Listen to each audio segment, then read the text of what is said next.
to tell you guys, I do not want to advise Justin Gaethje. My relationship with Justin, I want to enjoy Justin Gaethje. But, okay, he just came out with this statement, and it was so candid. It was so refreshing. He said, I prefer to stand and strike with guys because wrestling makes me tired. Now, we have to unpack this a little bit because so many of you don't know Justin Gaethje is a Division I All-American wrestler. He paid for his college on an athletic scholarship. Division I, fifth in the... This is the top guy. You will never see him wrestling in a match. You will see him using his wrestling as a defense constantly. Not very many guys try to get a hold of him, but they also can't. He doesn't let them within range. But offensively, he doesn't use it. Now, I have to rewind the tape. Okay, store that away. Rewind. Justin Gaethje comes in the UFC. He sets the world on fire. Excuse me, right out of the gate with his fight with Michael Johnson. But then he gets into some wars. I mean, he's in dogfights out there with Poirier. He's in dogfights out there with Eddie Alvarez. I mean, star-making performances. Okay, great. But he then said, I want to start wrestling more. I've got this incredible skill, this incredible tool that I've worked on since childhood. And the reason I want to use it, I think it can elongate my career.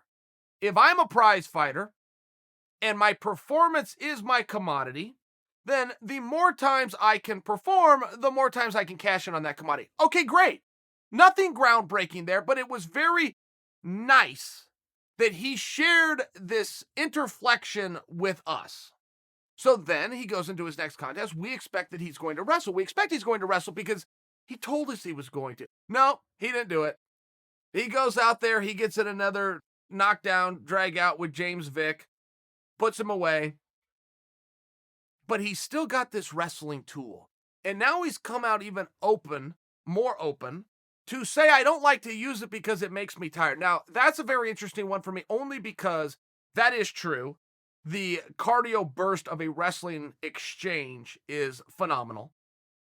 But the stand-up exchange is also extremely taxing and tiring. I mean, it's just a very tiresome sport.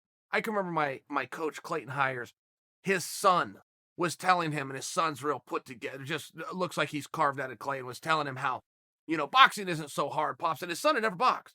He just said, but Pops, that box, that's not so hard. I don't know why you think you got to, run all these miles and jump all these ropes and spend so many hours. That's not so hard. And they were just in their living room.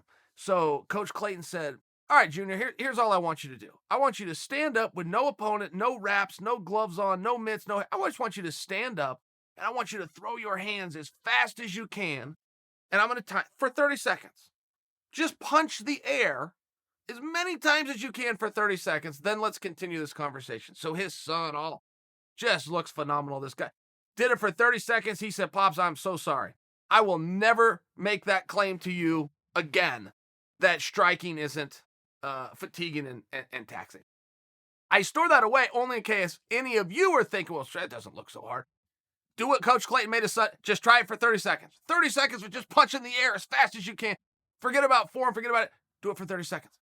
So when Gaethje comes out and makes this claim that striking is his preferred art out there because wrestling's so hard, it is a very interesting claim. It's not as though Justin's taking the low road here, but in his personal opinion, his ability to be more efficient with his energy is to use his hands and his kicks.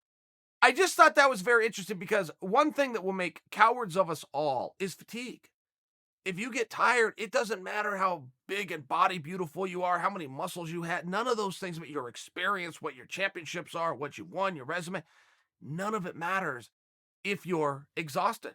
And an athlete's biggest fear, combat athlete, biggest fear prior to a match is fatigue. It's not failure. He doesn't think about, oh no, what happens if I lose? His bigger worry will be, what happens if I become exhausted and can't finish the match? I have to quit on the stool. I have to quit in the fight. What happens if I can no longer protect myself because of exhaustion? So it creates a little bit of a bigger conversation. And I thought that it was very fascinating that Justin said that of the two, between grappling and striking, he thinks that the striking is less, because this is one of those things where you have to build a lactic acid. And you will spend your entire life conditioning certain muscles. Justin did that. He has this endurance base for wrestling. He then gets into striking and got more comfortable with the striking. We've seen a number of wrestlers fall in love with their right hand or fall in love with some kind of a strike. It happened to Johnny Hendricks. This isn't an insult, but it happened with Johnny Hendricks. He got away from his wrestling. We saw it with Josh Koscheck. Not an insult. He got so good at knocking people out that he got away from his wrestling. Dan Henderson, in many ways, is the only guy to actually make the conversion and become a better striker than he was a wrestler. But now you've got Justin Gaethje, and one of the other things that works for Gaethje so well is his extreme discipline to the basics. Justin Gaethje puts his chin down and he puts his hands up. So while he's delivering big shots, he can also take shots back, and that's something that I don't know that he gets enough credit for. I want him to find a balance. I want him to work some of those takedowns in.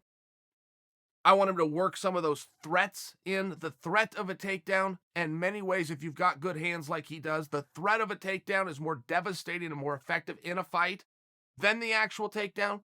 And another reason I wanted to talk to you guys about this, American wrestling has done so well in mixed martial arts, but not other countries' wrestling. We haven't seen the German champion come over. We haven't seen the Japanese national team come over and make a splash. We haven't even fully seen the Russian national team come over and make a splash. Yoel Romero comes to mind.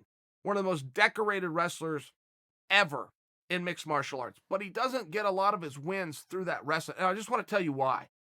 In American wrestling, we have something known as collegiate style. Collegiate style is only done in the United States. It is not contested internationally. It's not recognized in the Olympic Games. That's the style that is most effective for mixed martial arts for two reasons. First off, if you are taken down, only within America are you encouraged, incentivized, and rewarded through the scoring process for getting up and getting away. Secondly, only within America, if you take somebody down, are you rewarded through the scoring system and incentivized to hold them down against their will.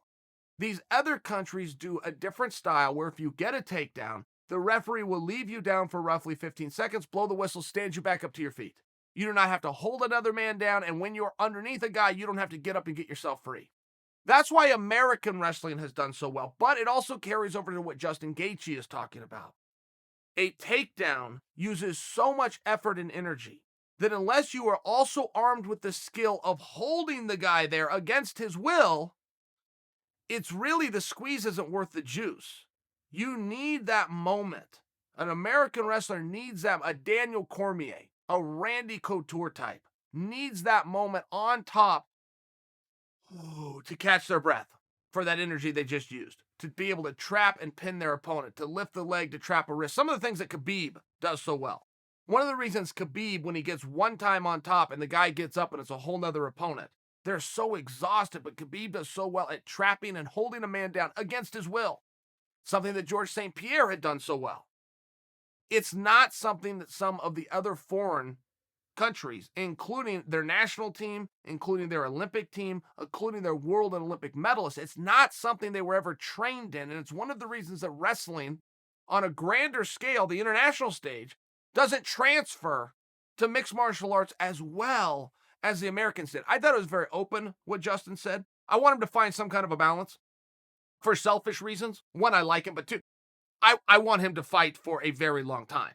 I thoroughly enjoy him. I co-sign where Eddie Alvarez's statement that Justin Gaethje is the most entertaining guy in the UFC. I think that's probably true. Now he needs to preserve himself a little bit. We want him to lay it on the line. All the risks he takes, all the banging that he does, all that rough style that we enjoy, but we also want him to find places where he can catch his breath, particularly if he's going to be a main event fighter, particularly if he's only going to be in 25-minute atmospheres. It's very important. It's very relevant. I think that he's beginning openly to have a discussion about this. I'm not sure he isn't so stubborn that he's going to listen to anything that I just said. But either way, he is having a conversation. He's brought us in on the conversation. So let's talk.